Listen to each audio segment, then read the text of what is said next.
morning, friends. Happy Easter. Let's sing our song so we can be ready to listen to our story. God welcomes all, strangers and friends. God's love is strong and it never ends. God welcomes all, strangers and friends. God's love is strong and it never ends. So we have spent the last 6 weeks in the season of Lent getting ready to celebrate the mystery of Easter, and we have made it. So let's review our story. On week 1, we talked about how in the beginning, the Word was born a wordless child. Jesus was born to the mother Mary and his father Joseph, and even from the beginning when he looked into their eyes, he could see the cross. Well, the baby grew into a little boy, and when he was about 12, they went to Jerusalem to celebrate a high holy day, and on the way home, his parents realized that he wasn't with them, and they were so scared they ran back through the gates of the city, and they went to all the places that they'd been to try to find him.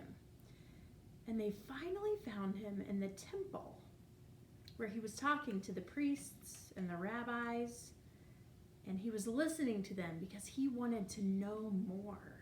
And they were also listening to him because he knew so much. And his parents said, "Jesus, what were you thinking?" And he said, "Didn't you know I would be in my Father's house?" They had no idea what he was talking about, but they did not forget. All right, so then Jesus grew,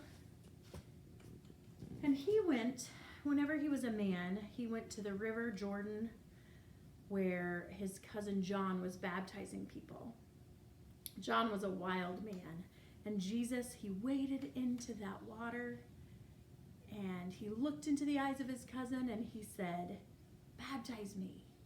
And John said, "No." And it was almost like John was seeing him for the first time, who he really was. And he said, "You are the Messiah, the one we've been waiting for. You should baptize me." And Jesus said, "No, it is written that you were to come and prepare the way for me. And now you are going to baptize me." And so John did. He took his cousin Jesus into the dark, chaotic waters, and he brought him into the light. And people around, they said that they saw a form like a dove come near Jesus, and some other people heard a voice that said, "This is my son, my beloved. With him I am well pleased." So then Jesus crossed the river, and he headed to the desert. And in the desert, he was going to learn what his work would be. And while Jesus was in the desert, he heard a voice, and this voice came to him 3 times. And the first time the voice said, "Why don't you take one of those stones and turn it into bread?" And Jesus said, "Humans need more than bread to survive." And then the second time the voice came, it was as if Jesus was on top of the temple, and the voice said, "Why don't you jump off and see if God will send God's angels to catch you?" And Jesus said, "No, we don't need to tempt God."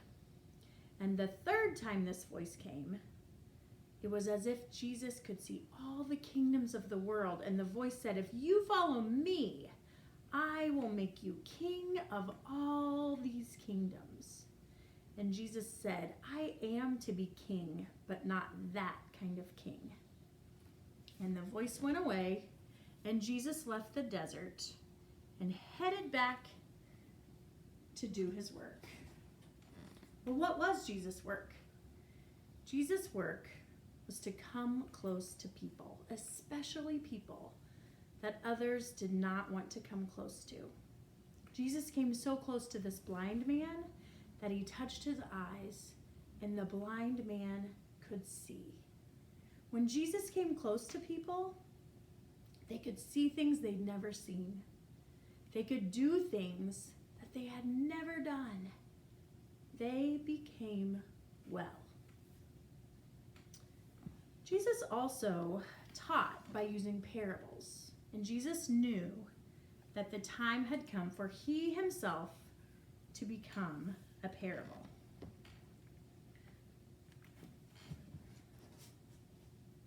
So on Monday and Tuesday and Wednesday of that week, Jesus went to the temple to teach during the day, and then he and his friends went to the Mount of Olives at night to pray. Well, it was on Thursday that the guards said, "We will take him." Well, they couldn't find Jesus. Jesus and his friends had hurried through the dark streets and had climbed the stairs to a room where they sat around a table and had dinner together. I bet you do this with your friends and your family a lot. Jesus was with the people that he cared about the most and who cared about him, and they shared a meal together. And as soon as they had had everything that they'd wanted to eat, Jesus took the bread that was left and he said some strange words to them. He said, "Any time that you share bread like this, I will be there. And every time that you drink wine like this together, I will be there." Well, Jesus' friends did not know what he meant. They didn't understand, but they would never forget those words. So after dinner, they sang a song, and Judas got up and left. Well, the others, they went back to the Mount of Olives, to the Garden of Gethsemane, and Jesus wanted to pray, so he prayed for a while, and then he joined them. And while he was in the garden, Judas came out, and Judas gave Jesus a kiss. And that was a signal to the guards that this was the man, that this was Jesus. And they took Jesus, and they took him into the night, and his friends left also. Well, that night was a confusing one. The next day, they took Jesus. They took him outside of the gates of the city, and they crucified him. They took his body down, and they buried him in a cave. They rolled a large stone in front of it. It was so quiet that day, you could almost hear the earth breathing. Well, the next day, on Sunday, it was the women who had the courage to go to the tomb where Jesus' body had been put so that they could be near to their friend Jesus. But when they got there, there was no body, and the stone had been rolled away. So on one side, we have where Jesus was crucified, and yet the tomb was empty, and Jesus is still with us, especially like this, as he said, when we share bread and when we share drink together. And that, my friends, the fact that these two things cannot be pulled apart, the fact that Jesus was crucified, but he is still with us, that is the mystery of Easter. And so the colors change.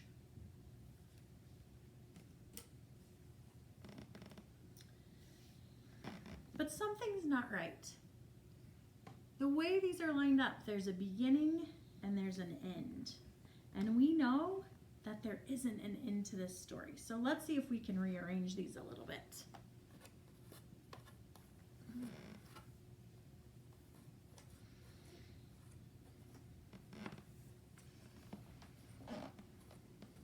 There, this is much better. This way, the story can go on and on. The mystery of Easter. All right, so now is the time that you get to talk to God. You don't have to wait till this candle is lit to talk to God, right? You can talk to God anytime, anywhere. All right. I have enjoyed spending Lent with you, and I'm grateful for this time that we can be together, even if it's been kind of weird. So, I hope that you are having a beautiful day, however you are spending this Easter, probably unlike any other Easter before. So I would just like to say thank you, God, for the mystery of Easter. All right. Maybe you have a candle with your family right now and you can say thank you to God for something. I'm also hopeful that we will be together again before too long. All right, I'm going to change this light, and this smoke is just another reminder that God is everywhere. All right, let's sing our going song, and then you can pass the peace of Christ with the people around you, or if you're by yourself, just know that we are sending you the peace of Christ right now. All right. Go now in peace. Go now in peace. May the love of God surround you everywhere, everywhere you may go. All right. May the grace and peace of Christ be with you. And also with you. All right. Grace and peace, my friends.